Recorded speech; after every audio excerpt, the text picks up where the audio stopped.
Hello, boys and girls, and welcome back to another great story time, a nursery rhyme. So, tonight's story is Little Red Riding Hood. So, if you girls and boys have the same book, go and grab it and sit back and relax and enjoy tonight's bedtime story. And let's see what Little Red Riding Hood is up to. Come on. Alright, Chapter 1. There once was a little girl who lived with her mother at the edge of the forest. She was kind and sweet, and everyone loved her. On the other side of the forest lived the little girl's granny. Granny looked forward to her granddaughter's coming to visit and always gave her a present. The very best present was a riding cape with a hood made of red velvet. The little girl liked it so much that she wore it all the time. So everyone called her Little Red Riding Hood. And there she is. There's Little Red Riding Hood, and there's her granny and her mom.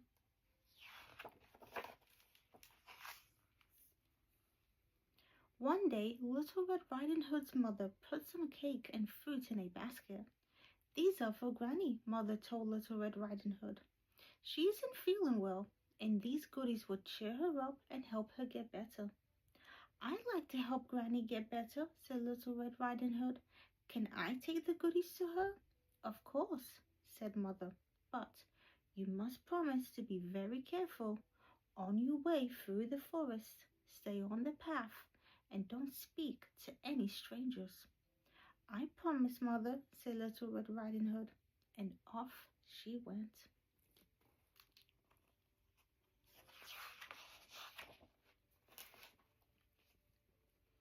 As Little Red Riding Hood skipped along the path through the forest, she didn't know that a sly, greedy old wolf was watching her from behind a tree.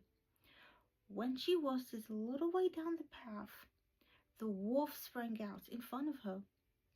"Good morning, my dear," said the wolf with a big, toothy grin.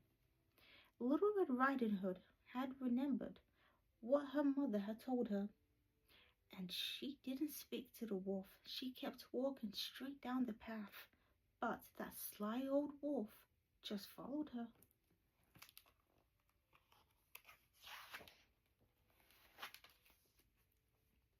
"I can see what a kind girl you are," said the wolf.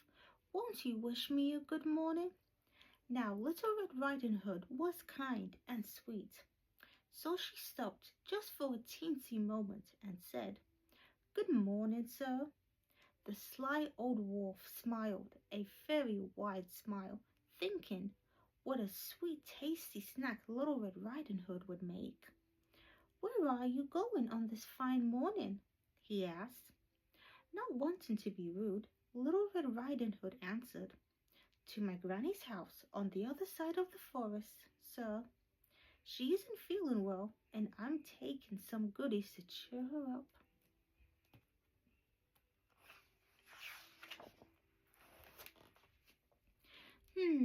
The wolf thought to himself, "This little girl might make a sweet snack, but her granny would make a tasty meal."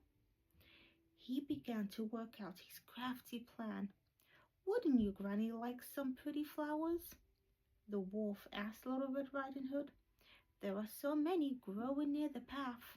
"Yes, Granny loves flowers," said Little Red Riding Hood. "A pretty posy would help cheer her up." Little Red Riding Hood began to gather the flowers growing near the path, but she soon forgot her mother's warning not to stray from the path. She strayed further and further into the forest, finding all the very prettiest flowers for Granny.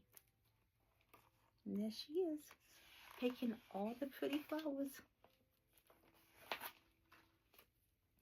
Meanwhile, the wolf hurried to the other side of the forest and went straight to Granny's house.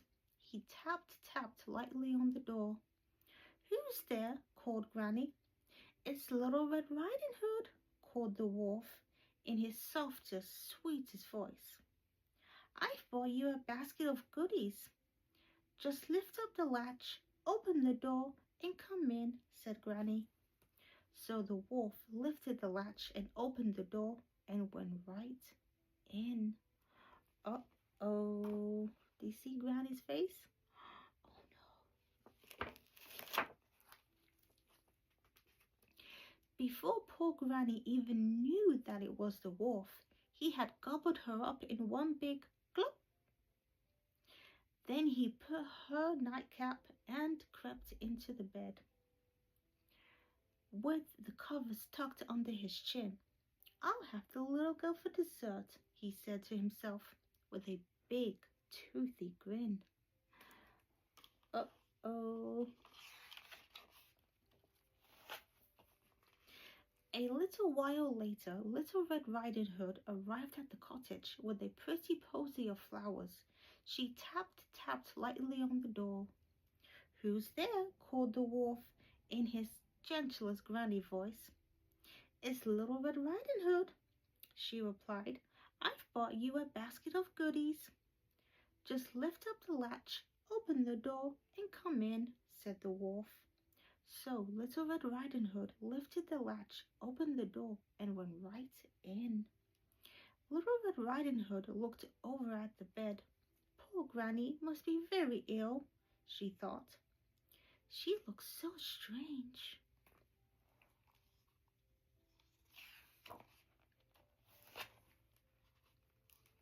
She stepped closer to the bed.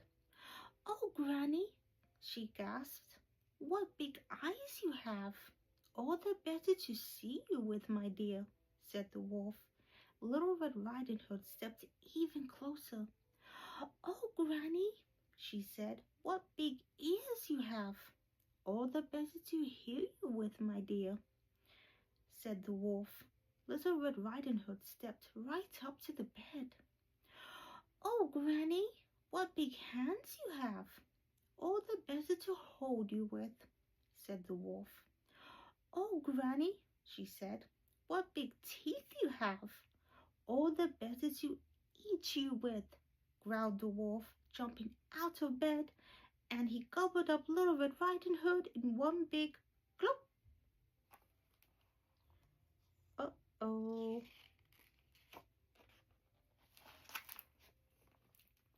With his belly so full, it was almost ready to burst. The wolf lay back down on the bed and fell fast asleep. At that moment, a hunter was passing Granny's cottage, and he heard a strange sound coming through the open window. The poor old woman is snoring very loudly, the hunter said to himself. I'd better go in and see if she's all right. So in went the hunter. Of course, he saw that it wasn't the Granny who was snoring at all. It was the wolf. I have been hunting you for a long time, he cried. Now at last I have found you. He raised his gun to shoot the wolf, but then he looked at the wolf's belly.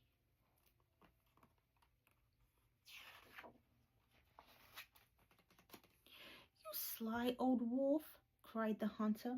From the size of your belly, I'd say you swallowed poor old Granny. He took out his hunting knife and very carefully slit open the wolf's belly. Zip, zip! Out jumped Granny and Little Red Riding Hood too. Thank you for saving us, said Granny. It's so dark and horrible in there, said Little Red Riding Hood. While the wolf was still asleep, Little Red Riding Hood went outside and got some stones. She brought them in and filled the wolf's belly with them. Then the hunter stitched him up as good as new. There's Little Red Riding Hood and Granny, and there's the hunter that saved them. When the wolf woke up, a little while later, he had such a bellyache that he ran out of the cottage, moaning and growling. He went off to hide in a cave and was never, ever seen again. As soon as the wolf was gone, Little Red Riding Hood and Granny sat together to enjoy the basket of goodies. Before long, Granny was feeling much better. Little Red Riding Hood said, "As long as I live, I will never leave the path and run off into the woods by myself if Mother tells me not to." And she never did. The end. So there's Little Red Riding Hood and Granny enjoying their basket of goodies. So I hoped that you girls and boys enjoyed tonight's story. And before we go, I'd like to sing you some nursery rhymes. I have my buddy with me. Oh, buddy. Here he is. Okay. The itsy bitsy spider climbed up the water spout. Down came the rain and washed the spider out. Out came the sun and dried up all the rain. And the itsy bitsy spider climbed up the spout again. It's raining, it's pouring, the old man is snoring. He bumped his head and couldn't wake up in the morning. Dear Mother Goose, how she wanted to wander, will rise up above in a very fine gander. High in the sky she goes riding above, and everyone waved at the lady they loved. 'Cause Mother Goose stories and Mother Goose rhymes make magical memories and wonderful times.